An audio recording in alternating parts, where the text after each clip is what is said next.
السلام عليكم ورحمة الله وبركاته. متابعينا الكرام، تحياتي لكم مجددا ومرحبا بكم في هذا الفيديو. هذا الفيديو غادي يكون شوية متنوع على الفيديوهات اللي كنقدم في القناة، بحكم واحد الجريمة وقعت في البلد الإقامة اللي كنعيش فيه هي بلجيكا.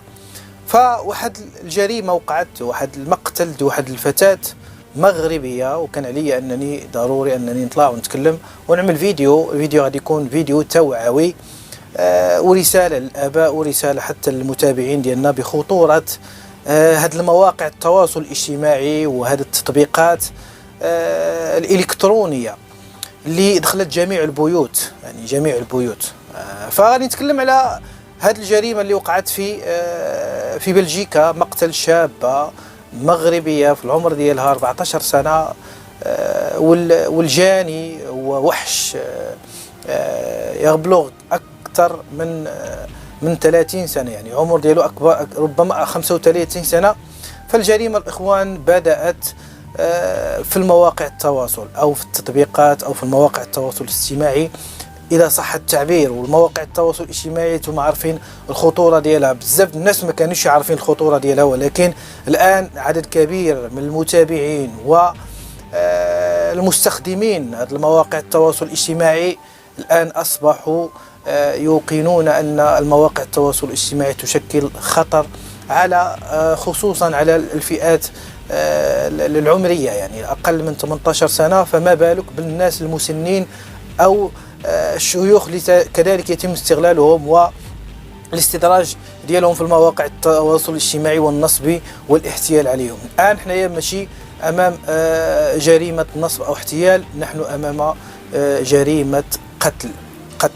فغادي نقرأ لكم بعض المقالات اللي نشرت هذا الخبر، هذا المقتل، هذا الفتاة، ومن تماك نعطيو التحليل ديالنا فيما يخص هذا المقتل. المقال موجود في جريدة الصباح، والعنوان يقول: مقتل مراهقة مغربية بعد اختطافها ببلجيكا.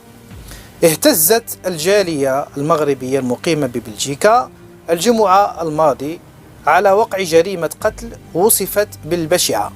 راحت ضحيتها فتاة مراهقة من أصل مغربي، عثر على جثتها في غابة نواحي منطقة لييج. وأفادت مصادر متطابقة أن الفتاة تعرضت للاختطاف الخميس الماضي هي وشقيقتها البالغة من العمر أقل من 3 سنوات. هذا مقال في جريدة الصباح. فالناس اللي ما عارفينش باللي أن هذه الفتاة هذه فكانت كتحدث مع واحد شخص يعني مجهول في مواقع التواصل الاجتماعي، يعني كان أخذ ورد في الكلام حتى تطورت العلاقة إلى لقاء، واللقاء اللي ودى بالفتاة إلى جريمة قتل، والجاني أنه انتحر بعد ما كمل الجريمة ديالو. أما واحد المقال في جريدة فليكس بريس، العنوان: لقاء تعارف ينتهي بجريمة قتل في بلجيكا والضحية فتاة مغربية. اهتزت مدينة لييج البلجيكية أول أمس الجمعة على وقع جريمة قتل راحت ضحيتها فتاة مغربية في 14 من عمرها، وتم العثور على جثتها وجثة المشتبه فيه معلقة على شجرة، بينما وجدت طفلة داخل السيارة لا تزال على قيد الحياة. وأفادت مصادر إعلامية أن الفتاة تعرفت على الشاب في منتصف الثلاثينيات من عمره عبر أحد تطبيقات التعارف، واصطحبت معها شقيقتها التي لم تتجاوز 3 من عمرها لمقابلته، ليتحول اللقاء إلى جريمة اختطاف واعتداء ثم قتل. وأضافت المصدر أن التحقيق أفاد تعرض الفتاة لاعتداء عنيف لوجود كدمات على مستوى الرأس والصدر، ويرجح أن يكون سبب الوفاة ضربة بواسطة صخرة وجهها الجاني للضحية. هذا وتابع المصدر أن شقيقة الفتاة وجدت داخل السيارة في حالة نفسية صعبة، فيما تم العثور على جثة المشتبه فيه في مكان قريب من مكان السيارة معلقة على جذع شجرة، حيث يرجح المحققون أن يكون قد وضع حد لحياته بعد ارتكاب لجريمته الشنعاء. هذا الشخص هذا اللي قتل هذا الشابة أو هذه المراهقة اللي هي ضحية، كذلك نسميها ضحية المواقع أو ضحية التطبيقات أو المواقع التواصل الاجتماعي، ملي كمل الجريمة ديالو والاغتصاب ديالو والجريمة ديالو انتحر من بعد إكماله لهذه الجريمة. والطفلة الأخت ديالها اللي هي داتها مع ربما بحجة أنها باش تخرج من المنزل ديالها، منزل العائلة، بقات في السيارة، احتاجت حتى جا واحد الراجل يعني هو اللي اكتشف هذه الجريمة بعد ما كان يمارس رياضة الجري في ذاك المكان وفي ذاك الغابة.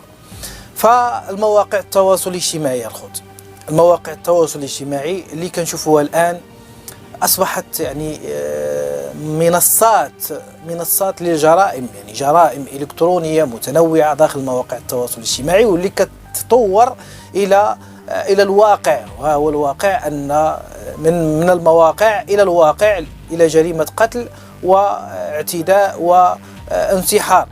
فمع الأسف هذه العشوائية اللي كنشوفوها الآن ولا عدم المسؤولية ديال بعض الوالدين اللي ما كيراقبوش وليداتهم في هذه الممارسات ديالهم داخل هذه المواقع او استعمالهم هذه المواقع التواصل الاجتماعي، فما كاينش واحد الرقابة، وكذلك ما كاينش واحد الرقابة كذلك من الدولة، ما كاينش كذلك رقابة من الدول، وما كاينش رقابة كذلك من الوالدين.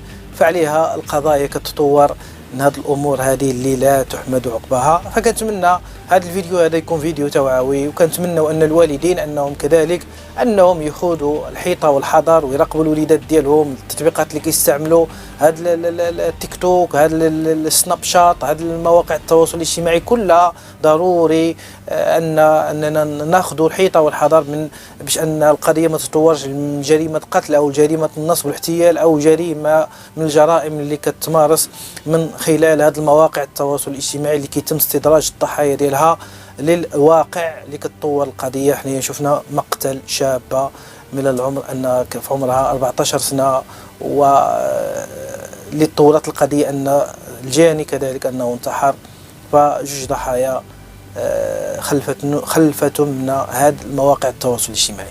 فهذا هو الفيديو الاخوان، نتمنى انه يكون نال الاعجاب ديالكم. في نفس الوقت الاخوان انهم تركوا لنا التعليق ديالكم باش ان الفيديو يوصل للناس المعنيين، وكذلك العائلات اللي ربما مقصرين في حق وليداتهم وما كيراقبوش وليداتهم، اللي هما في سن المراهقه واللي ما عارفينش الخطوره ديال المواقع التواصل الاجتماعي. بارطاجيو معكم الفيديو، خليو التعليق ديالكم والاراء ديالكم. تبارك الله عليكم، السلام عليكم.